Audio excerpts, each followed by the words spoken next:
Alright, tonight I'm going to talk about motion in one dimension, and the two topics we're going to talk about are displacement and velocity, and the types of concepts involved with displacement and velocity. So let's get started.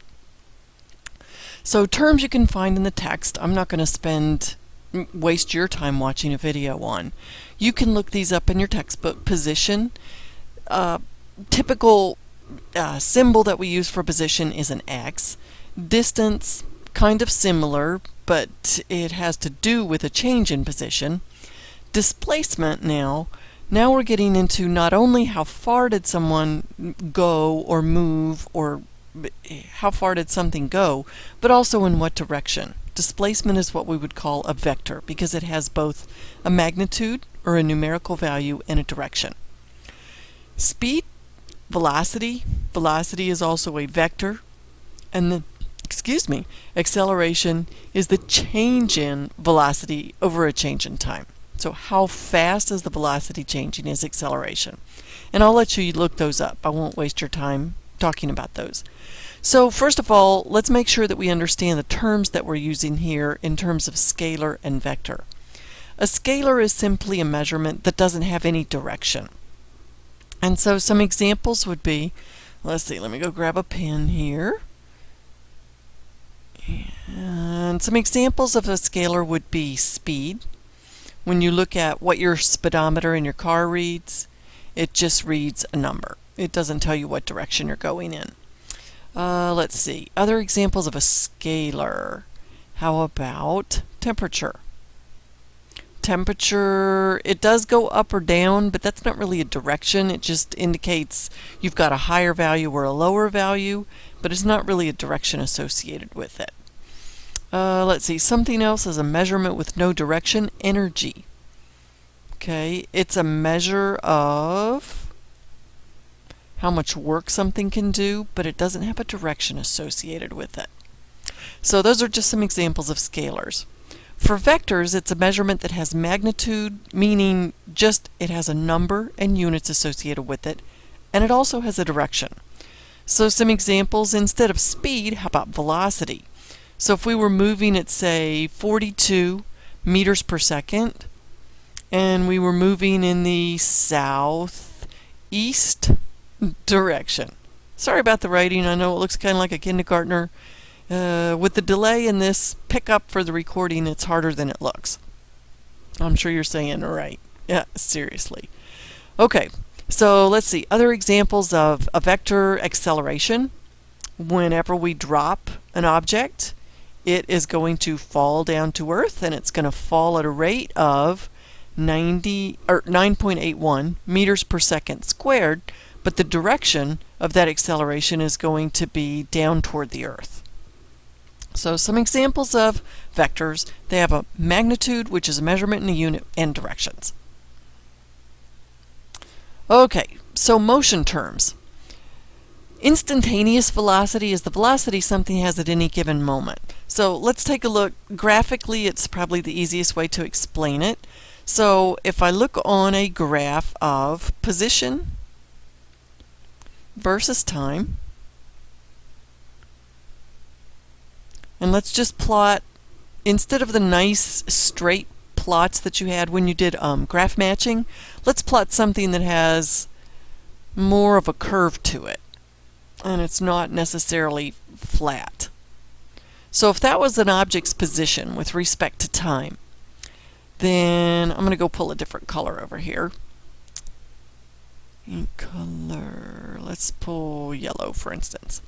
So if we had this object that was moving and we wanted to know its instantaneous velocity. Okay, where'd my pen go? Sorry, ladies.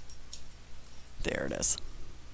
Okay, its instantaneous velocity on a graph is basically the slope of the line that's tangent to that graph. So lots to process there. It's the slope of the line. So if I drew a straight line that happened to impinge on this graph, so it's tangent right at this one point in time, the slope of that particular line is the instantaneous velocity. let's think about what that might be telling us. Let's take a different section of the graph, and I'm going to switch colors because I can't really see the yellow too well. Come here. Let's go with something we can see a little better. How about if we take this section of the graph, and I drew a line tangent to this section of the graph. So if I draw a line that's tangent there, and I'm kind of looking at focusing on this section of the graph. Oh, I don't know what happened to my line, but if I focus on this section of the graph and what a line tangent to that would look like, it would be a straight line that's horizontal. And the slope, of course, of a horizontal line is 0. Well, what does that mean? It means that that person's position with respect to time is not changing. That person started at, let's find the little mark for time. Okay, so at this point in time, that person started at this position, basically over here, and then they stayed there for that whole time interval, right through there. Their position didn't change. And so the slope of the line tangent to the position time graph is 0, meaning their velocity was 0. They weren't moving. For those of you who may be in pre-calc or calc, you will see this certainly mathematically, and for those of you who are not, don't worry about it. We will not use calculus in this class, but just to kind of tie into those gals who are taking that, velocity is the limit of the change in position over the change in time as that delta t, that time interval here, gets smaller and smaller and smaller. So the limit of that is delta t goes to 0. But again, if you're not in calculus, don't worry about it. Okay, so let's move on. So another motion term that is not necessarily in those definitions I gave you at the beginning is average velocity. Average velocity is the displacement divided by the time interval. So back to instantaneous velocity. Instantaneous velocity was the slope of the line that was tangent to a position time graph at any one instant in time. Average velocity, on the other hand, is a little bit different. Notice from my equation here that average velocity, here we go. Sorry, it's hard to know where the pen is. Average velocity is the change in displacement over the change in time. So this implies you've got a larger time interval. Rather than just being at one moment in time, now we're talking about time elapsing. So for instance, if you traveled, let's say that we started at point A over here somewhere. Here we go.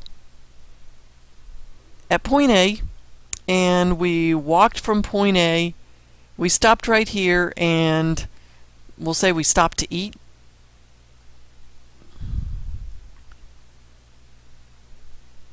And then after we ate, we continued on. We had to go around a barrier or two, and we eventually ended up over here at point B.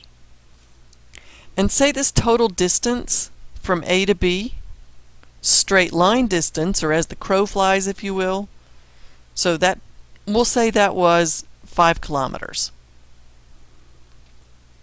And we'll say that it took us 30 minutes to go from A to our stopping point, and then we stopped here to eat for an hour, and then it took us another 1.5 hours to go the distance from where we stopped to eat to point B.